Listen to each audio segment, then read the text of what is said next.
ರಾಣಿ ಚೆನ್ನಮ್ಮ ಭಾರತದ ವೀರನಾರಿ. ಕಿತ್ತೂರು ರಾಣಿ ಚೆನ್ನಮ್ಮ ಅವರು ಭಾರತದ ಸ್ವಾತಂತ್ರ್ಯ ಹೋರಾಟದ ಮೊದಲ ಮಹಿಳಾ ವೀರರಲ್ಲೊಬ್ಬರು. ಅವರು 1778ರಲ್ಲಿ ಕಾಕತಿಯಲ್ಲಿ ಇಂದಿನ ಬೆಳಗಾವಿ ಜಿಲ್ಲೆ ಜನಿಸಿದರು. ಬಾಲ್ಯದಿಂದಲೇ ಕುದುರೆ ಸವಾರಿ, ಕತ್ತಿ ಹಾಗೂ ಬಾಣಾಸ್ತ್ರಗಳ ತರಬೇತಿ ಪಡೆದಿದ್ದರು. ನಂತರ ಅವರು ಕಿತ್ತೂರು ಸಂಸ್ಥಾನದ ರಾಜ ಮಲ್ಲಸರ್ಜರೊಂದಿಗೆ ವಿವಾಹವಾದರು. ಬ್ರಿಟಿಷರ ವಿರುದ್ಧದ ಹೋರಾಟದ ಹಿನ್ನೆಲೆ. ರಾಜ ಮಲ್ಲಸರ್ಜರು ಹಾಗೂ ಅವರ ಮಗನ ಅಕಾಲಿಕ ನಿಧನದ ನಂತರ ರಾಣಿ ಚೆನ್ನಮ್ಮ ಅವರು ಶಿಶುವೊಂದನ್ನು ದತ್ತು ತೆಗೆದುಕೊಂಡು ರಾಜ್ಯದ ಉತ್ತರಾಧಿಕಾರಿಯನ್ನಾಗಿ ಘೋಷಿಸಿದರು.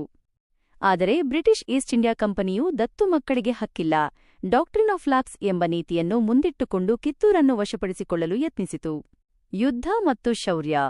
ರಾಣಿ ಚೆನ್ನಮ್ಮ ಅವರು ಬ್ರಿಟಿಷರ ವಿರುದ್ಧ ಧೈರ್ಯವಾಗಿ ಯುದ್ಧ ನಡೆಸಿದರು.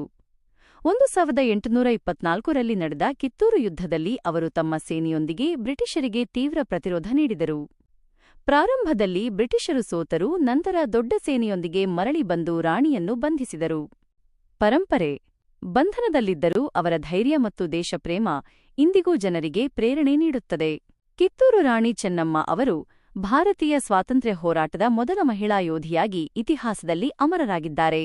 ಅವರ ತ್ಯಾಗ ಮತ್ತು ಶೌರ್ಯ ಸದಾಕಾಲವೂ ಸ್ಮರಣೀಯ.